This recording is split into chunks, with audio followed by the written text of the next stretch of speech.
Family, welcome to Jae Explains voting. When we go to the polls, do we really know who and what we're voting for?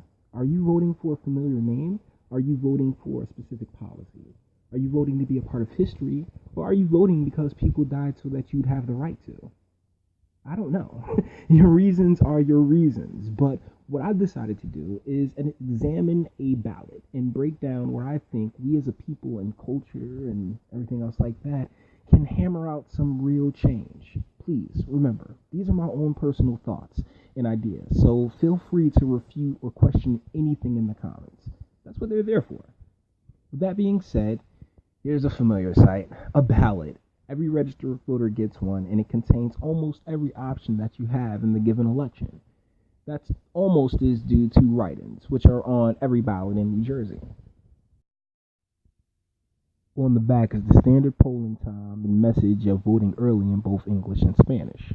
The ballot had everything except the place, but we all know it's Union Avenue School.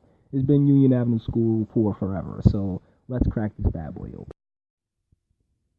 Let's face it, in Irvington, it's been Democratic rule for the past half century, so of course Dems are going to get the top line. But let's skip along it, the whole A line. There's Hillary, Donald Payne, and Theodore Stevens.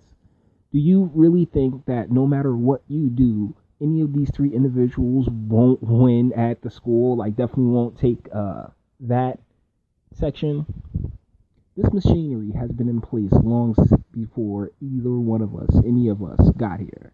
There's no one you can blame for taking advantage of opportunities to personally prosper, but the lack of genuine options is disheartening because we know that in the back of our minds, we aren't actually the masters of our own fate.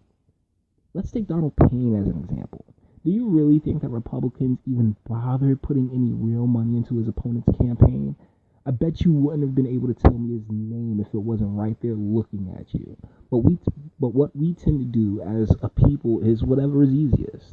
Our community's propensity for checking all across the line, just going straight line A all the way, and feeling as if they made a good choice, just knowing that a person represents a party, that's kind of how we got to where we are right now. Republicans have forfeited Essex County long ago.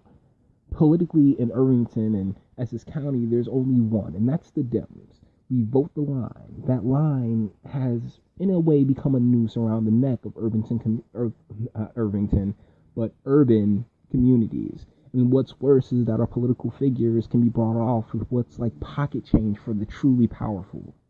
I mean, call me crazy, but I'm not saying don't cash out. I mean, get as much money on this earth as you can. Just make sure that there's a greater advantage to it than just your very own.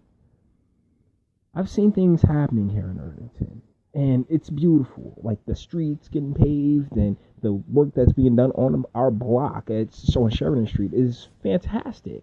But that's the aesthetic level. You know, it's aesthetic. Am I saying that correctly? Yeah, just, the looks.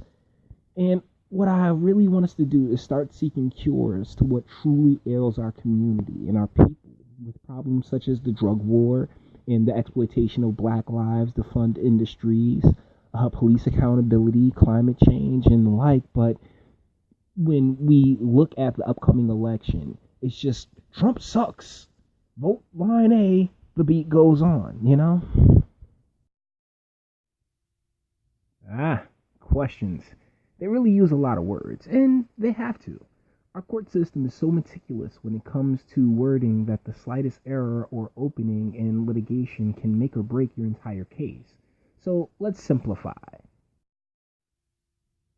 See, it really wasn't that hard when you follow the news and see how these issues unfold. Now, I'm not telling you which way to vote. That's not my place.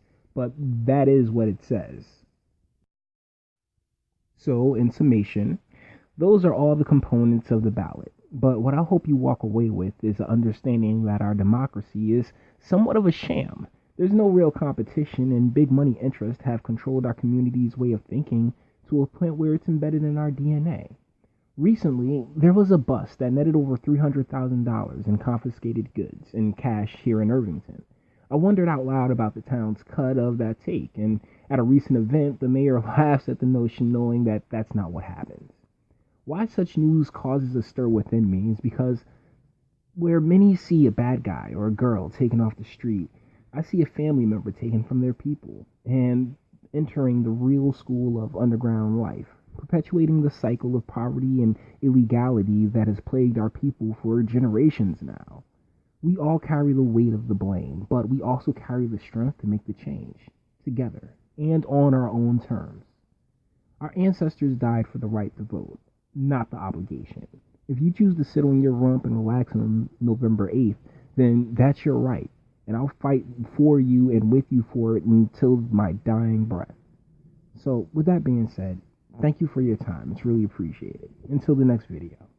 Love.